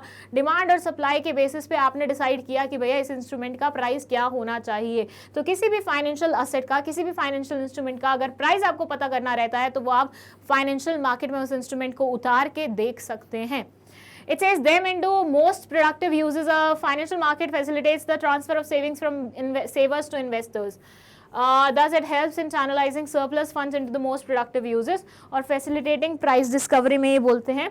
Households represent the supply of funds and the business firms represent the demand. The interaction between the demand and supply helps the in price discovery of the financial assets.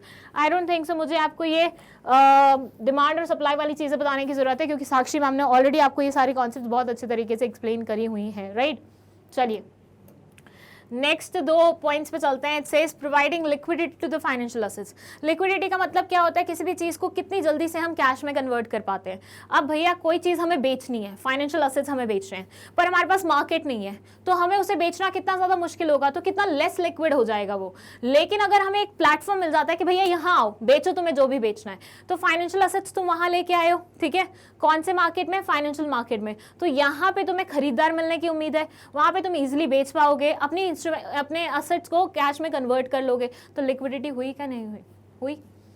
फिर है reducing the cost of transaction. Financial markets provide a common platform where buyers and sellers meet. It helps in saving time, effort and money of the buyers and sellers at the time of trading in the market by providing them valuable information. ये बोलते हैं कि कहीं ना कहीं financial market सबका थोड़ा सा लोड कम करते हैं. कैसे कम करते हैं कि भैया देखो फाइनेंशियल मार्केट है, ठीक है, जिसको बेचना है आओ यहाँ पे डायरेक्टली, जिसको खरीदना है आओ डायरेक्टली. अगर मान लो ये नहीं होता तो ये इंसान कहाँ कहाँ भटकता रहता अपने इंस्ट्रूमेंट को बेचने के लिए. कितना मुश्किल हो जाता है इसके लिए, कितनी ज़्यादा कॉस्ट इन्वॉल्व हो जाती है उसकी ट्रांजैक्शन में. बट क्योंकि इसको एक पर्टिकुलर प्लेटफॉर्म मिल के यहाँ आके बेच रहा है, सामने वाला वहाँ से खरीद रहा है और as a result of it उसका फ़ायदा उठा रहे हैं. चलिए तो यहाँ से आप स्क्रीनशॉट लेना स्टार्ट करिए. ये आपका 15th क्वेश्चन था. इसके बाद बचा है सिर्फ एक और क्वेश्चन जो कि है 16th क्वेश्चन और उसके बाद हमारा सैम्पल पेपर नंबर 1 खत्म हो जाएगा. ले लिया स्क्रीनशॉट, इसका भी लीजिए. ये पूरा फर्स्ट आंसर है. आप कंटेंट देख रहे हैं 5 नंबर के अकॉर्डिंग एक्सप्लेनेशन कितनी उन्होंने इंक्रीज कर दी है. ये 2 पॉइंट्स हैं आपके सेकंड क्वेश्चन के, मतलब 15th का सेकंड पार्ट जो है जो और में दिया हुआ है. But again reminding you people, 2 question दिए हुए हैं और मैं इंटरनल चॉइस दी हुई है. दोनों अटेम्प्ट करके बिल्कुल मत आना, सीरियसली वो चीज़ तो मैं बिल्कुल टॉलरेट नहीं करूँगी कि मेरे किसी स्टूडेंट ने ये काम किया हुआ है, क्योंकि ये बिल्कुल टाइम वेस्टेज वाली बात है. मतलब जहाँ पे तुम दूसरे क्वेश्चन पे ज़्यादा टाइम इन्वेस्ट कर सकते हो, अपने लिखने पे फोकस कर सकते हो, प्यारी प्यारी राइटिंग में लिख सकते हो, अंडरलाइन कर सकते हो, लिखने के बाद एक बार चेक कर सकते हो, वहाँ तुम टाइम वेस्ट कर रहे हो 2 क्वेश्चन करने में जिसमें एक ही चेक होने वाला है, एक ही के मार्क्स मिलेंगे. और ज़्यादातर ऐसा होता है जो पहले आपने लिखा होता है ना उसी के मार्क्स मिल जाते हैं. तो मान लो तुमने सेकंड वाले में अपनी जी जान भी लगा दी है, तब भी सामने वाला उसे चेक नहीं करेगा, सीधा ऐसे लाइन ड्रॉ करेगा, कोई सेंस नहीं बनेगा. ठीक है, वैसे तो बहुत सारे लोगों को लग रहा होगा ये तो कितनी बेसिक चीज़ है जो मैम बता रहे हैं, बट बेटा बेसिक चीज़ों में भी बच्चे गलती करके आते हैं, इसलिए मैं आपको एक रिमाइंडर देती रहती हूँ. ठीक है, चलिए 16th और लास्ट क्वेश्चन है हमारा, define consumer according to the provision of Consumer Protection Act 2019. आपको यहाँ पे इस एक्ट के अकॉर्डिंग कंज्यूमर कौन होता है वो बताना है, या फिर state any 5 responsibilities that a consumer should discharge while purchasing, using and consuming in the goods and services. ये बोल रहे हैं कि भैया कंज्यूमर के सिर्फ राइट्स नहीं होते, उसकी कुछ रिस्पॉन्सिबिलिटीज भी होती है, उसकी कुछ ड्यूटीज भी होती हैं. आपको कोई भी 5 ड्यूटीज बतानी है किसकी, कंज्यूमर की. तो एक तो तुम बताओ कंज्यूमर होता कौन है, और दूसरा तुम बताओ कि कंज्यूमर की 5 रिस्पॉन्सिबिलिटीज कौन सी होती हैं. चलो ये तो बहुत सिंपल क्वेश्चन है, और मैंने आपको बोला भी था कंज्यूमर प्रोटेक्शन एक्ट तो पहले से ही पढ़ के बैठ जाना, वो तो सबसे सिंपल चैप्टर है और उसमें जितने भी मार्क्स हैं वो तुम्हें फ्री फंड के मिल रहे हैं, ऐसे मानो तुम. ठीक है, उसमें किसी बच्चे को अपना 1 नंबर भी नहीं कटवाना, क्योंकि बहुत सिंपल चैप्टर है, बहुत सिंपल.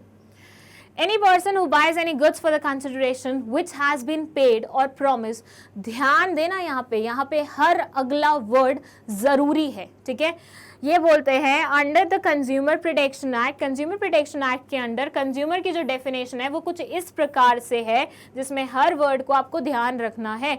एक भी वर्ड तुमने इधर उधर किया तुम्हारी. Any person who buys any goods for a consideration, कोई भी इंसान जब कोई गुड खरीदता है कंसिडरेशन के बदले में, मतलब बदले में कुछ देता है, which has been paid, या तो ये कंसिडरेशन ऑलरेडी तुम पे कर चुके हो, या फिर तुमने प्रॉमिस किया है कि तुम करोगे फ्यूचर में, या फिर तुमने पार्टली पे कर दिया है और आधा प्रॉमिस किया है फ्यूचर में पे कर दोगे. or under any scheme of deferred payment. It includes any user of such goods which when such use is made with the approval of the buyer. ये बोलते हैं साथ ही साथ इसमें वो यूजर भी आ जाएगा जिसने बायर से मतलब अप्रूवल लेके उस पर्टिकुलर प्रोडक्ट को इस्तेमाल किया. जैसे कोई प्रोडक्ट मेरे भाई ने खरीदा, ठीक है, तो मैंने भाई से परमिशन ली, can I use this particular product for my purpose. He said हाँ तुम मतलब कर लो इसे यूज, तो मैं यूज कर रही हूँ, तो I will be called as a consumer only, क्योंकि मैंने बायर कौन था, मेरा भाई, उससे पूछ के उसके अप्रूवल के साथ वो पर्टिकुलर चीज को इस्तेमाल किया है. But does not include a person who obtains goods for resale or any other commercial purpose. लेकिन इसमें वो लोग नहीं आते जो रीसेल करने के लिए, जैसे मैंने खरीदा आगे बेचने के लिए, मैंने खरीदा कोई कमर्शियल पर्पस के लिए, वो लोग नहीं आते हैं, ठीक है, उनको एक्सक्लूड किया जाता है. जो सेल्फ कंजम्पशन के लिए किसी चीज़ को इस्तेमाल करते हैं, और चाहे वो खुद खरीद के करे या फिर जिसने खरीदा है उससे अप्रूवल लेके करे, उसे हम कंज्यूमर बोलते हैं. लेकिन साथ ही साथ ये पॉइंट्स याद रखने हैं, कंज्यूमर वो जिसने पे किया है, कंसिडरेशन पे किया है, या तो पूरा पे कर दिया या प्रॉमिस किया है कि पे कर दूंगा, या फिर आधा पे किया है, आधा बोल रहे हैं बाद में पे कर दूंगा. ठीक है, चलिए, एनी पर्सन हु हायर्स और अवेल्स ऑफ एनी सर्विस, जैसे अभी हमने गुड्स के मामले में पढ़ा कि गुड्स खरीदते हैं, वैसे ही क्योंकि कंज्यूमर तो गुड्स का भी हो सकता है, सर्विसेज का भी हो सकता है, तो सर्विसेज वालों में इन्होंने लिखा है कि भैया कोई भी इंसान जो सर्विसेज के लिए पे करता है या फिर प्रॉमिस करता है बाद में पे कर देगा, बिल्कुल वैसे जैसे गुड्स वाला था वैसे सेम वे में सर्विस वाला डेफिनेशन लिख दिया, ठीक है। अब सेकेंड वाले का आंसर देखें तो responsibilities that a consumer should discharge while purchasing, using and consuming goods and services are any 5. Be aware about various goods and services available in the market so that an intelligent and wise choice can be made. भैया मैं कुछ खरीदना चाहती थी लेकिन मुझे पता ही नहीं है मार्केट में कौन कौन से प्रोडक्ट है। मैंने पहला प्रोडक्ट देखा, मैंने बोला वाह ये तो कितना अच्छा है, लेट्स बाय दिस, ठीक है। मैं थोड़ी आगे गई, मुझे पता लगा कि दूसरा प्रोडक्ट भी है उससे बेटर, मैंने वो देखा, I was like let's buy this, और मैंने इस बार ये वाला खरीद लिया। उसके बाद मैं दोबारा कभी किसी दोस्त के साथ गई, मैंने तीसरा वाला देखा, मैंने बोला अरे ये तो मुझे पता ही नहीं था ये भी है, मैं ये खरीद लेती यार, मैंने तो पैसे वेस्ट कर दिए अपने इसमें। तो यहाँ पे गलती किसकी है? मेरी है। बीइंग अ कंज्यूमर मुझे इतना अलर्ट रहना चाहिए था कि मार्केट में क्या क्या चल रहा है, कौन सा लेटेस्ट ट्रेंड चल रहा है, कौन सी लेटेस्ट चीज़ चल रही है, कौन सी बेटर चीज़ चल रही है, कौन से में जिससे फीचर सबसे ज़्यादा वैसी कोई चीज़ चल रही है। तो वो सारी चीज़ों के बारे में मुझे अपनी अवेयरनेस बढ़ानी चाहिए थी, ठीक है। तो मेरी रिस्पॉन्सिबिलिटी बनती है कि गुड्स एंड सर्विसेज मार्केट में कौन कौन से चल रहे हैं उसके बारे में मैं अपने आप को अवेयर रखूँ। सेकेंड है buy only standardise goods as they provide quality assurance. जैसे हेलमेट खरीदने जाते हैं तो वो बोलते हैं ISI मार्क वाले हेलमेट खरीदो वरना कोई मतलब नहीं बनता। तो आपको बताया गया है कि भैया स्टैंडर्डाइज गुड्स ही खरीदने चाहिए जिनके ऊपर एक मोहर लगी होती है उनकी क्वालिटी अश्योरेंस को लेके कि ये अच्छी क्वालिटी की चीज़ है। तो अब तुम वो चीज़ ना खरीद के दूसरी चीज़ खरीदोगे और घर लाते ही वो चीज़ खराब हो जाए तो क्रिप करोगे, क्या मतलब बनेगा। तो इसलिए बेटर है पहले परफॉर्मेंस पहले चांस में ही तुम ऐसी चीज़ें खरीदो जो कि अच्छी हो, जो कि स्टैंडर्डाइज प्रोडक्ट्स हों, ठीक है। और थोड़ा सा हो सकता है समटाइम्स स्टैंडर्डाइज प्रोडक्ट्स आपको महंगे लगे, बट देन अगेन अगर क्वालिटी प्रॉपर मिल रही है तो थोड़ा बहुत महंगा भी चलेगा। तुम सस्ता खरीद लो लेकिन वो काम ही ना आए, फिर मतलब क्या, दोबारा सस्ता खरीदने जाओगे, पैसे वेस्ट हो रहे हैं ना यहाँ पे। महंगा खरीदा, एक बार खरीदा लेकिन लाइफ टाइम चला, अच्छी बात है। Learn about the risk associated with products and services. Follow manufacturer's instruction and use the product safely. एक तो किसी भी चीज़ को इस्तेमाल करने से पहले उससे रिलेटेड जो रिस्क हैं उनको वोक कर लो। जैसे मान लो कोई इलेक्ट्रिकल आइटम लाता है, तुम्हें नहीं पता कहाँ से उसे टच करो तो करंट लगता है, तो पहले उसके बारे में जानकारी ले लो। ऊपर से जो मैन्युफैक्चरर साथ में इंस्ट्रक्शन किट भेजता है, जिसको मेरे को तो ऐसा लगता है हम लोग फेंक ही देते हैं। मतलब जैसे हम लोग कलर खरीदते हैं या कुछ भी ऐसा खरीदते हैं तो उसमें एक इंस्ट्रक्शन किट होती है। जब भी कोई इंस्ट्रूमेंट खरीद के आते हैं उसमें कोई इंस्ट्रक्शन किट होती है। मेरे को नहीं याद मैंने कभी उसे इस्तेमाल किया है और वो बहुत गलत बात है। मैं बीइंग अ कंज्यूमर बोल रही हूँ, मैं बहुत गलत चीज़ कर रही हूँ। हमें वो एटलीस्ट पढ़नी चाहिए कि उसमें क्या लिखा हुआ है ताकि हम वेल अवेयर हो सके कि प्रोडक्ट किस चीज़ के बारे में। Read labels carefully so as to have information about prices, net weight, manufacturing and expiry dates. जब भी कोई खाने पीने के आइटम खरीदते हो स्पेशली तो एक बार एक्सपायरी डेट चेक कर लो कितनी है, क्या है, कैसे है। नेट वेट चेक कर लो, मैन्युफैक्चरिंग किसने करी है, कहाँ से आई है, वो सारी बेसिक इन्फॉर्मेशन चेक कर लो। Assert yourself to ensure that you get a fair deal. हमेशा कोशिश करो कि तुम्हें एक फेयर डील मिले। Be honest in your dealings, choose only from legal source and discourage unscrupulous practices like black marketing, hoarding, etc. जिन लोगों के घर में सिलेंडर खत्म हो जाता है फिर वो एक्स्ट्रा पैसे दे के ब्लैक में सिलेंडर खरीद के आते हैं, मत करो ये काम। हमेशा लीगल तरीके से खरीदने की कोशिश करो, ठीक है। And that's it. ये पर्टिकुलर केस स्टडी मतलब सैम्पल पेपर यहीं पे खत्म होता है। फटाफट इसका स्क्रीनशॉट ले लो। ध्यान रखना ये वाली डेफिनेशन क्योंकि इन्होंने स्पेसिफिकली बोली है कंज्यूमर प्रोटेक्शन एक्ट वाली डेफिनेशन लिखनी है तो बिल्कुल सेम वे में जाएगी क्योंकि कंज्यूमर प्रोटेक्शन एक्ट में ऐसे ही लिखी हुई है। हर एक वर्ड जहां लिखा गया है वहीं पे लिखा जाएगा तुम्हारे द्वारा भी, ठीक है। चलिए second responsibilities, this one and that's it. Thank you so much ये वीडियो देखने के लिए। आई होप ये सैम्पल पेपर सॉल्व करके तुम्हें मज़ा आया होगा। आई होप तुम्हारी प्रेपरेशन अच्छी चल रही है और जहाँ पे भी तुम्हारा कुछ भी गलत गया है, कोई भी तुम्हें क्वेश्चन नहीं समझ में आया है, किसी क्वेश्चन में तुम अड़ गए हो तो वो तुम्हें अब समझ में आ गया और तुम नेक्स्ट टाइम कोई भी गलती नहीं करोगे। अब देखो ये हो गया हमारा फर्स्ट सैम्पल पेपर। इसके बाद मैं सीक्वेंस मतलब सीरीज में लाने वाली हूँ 4 सैम्पल पेपर्स, ठीक है। तो हर एक सैम्पल पेपर को अच्छे से देखना है। प्रीवियस ईयर क्वेश्चंस के भी वीडियोस आने वाले हैं, तो जितने भी क्वेश्चन पेपर आज से पहले आए हैं एग्जिस्टेंस में उनको मैं सॉल्व करके आपको बताऊंगी जितना मेरे से हो पाएगा, और आपको बस उन सबको देख के जाना है, क्योंकि कई बार क्या होता है ना, सेम क्वेश्चन नेक्स्ट टाइम पूछ लिए जाते हैं या 1-2 साल के गैप पे पूछ लिए जाते हैं, तो वो तो बिल्कुल स्किप करनी नहीं है वीडियोस तुम लोगों को, ठीक है। बाकी कोई भी इन्फॉर्मेशन के लिए डिस्क्रिप्शन बॉक्स को रेफर करो, and thank you so much for watching this video.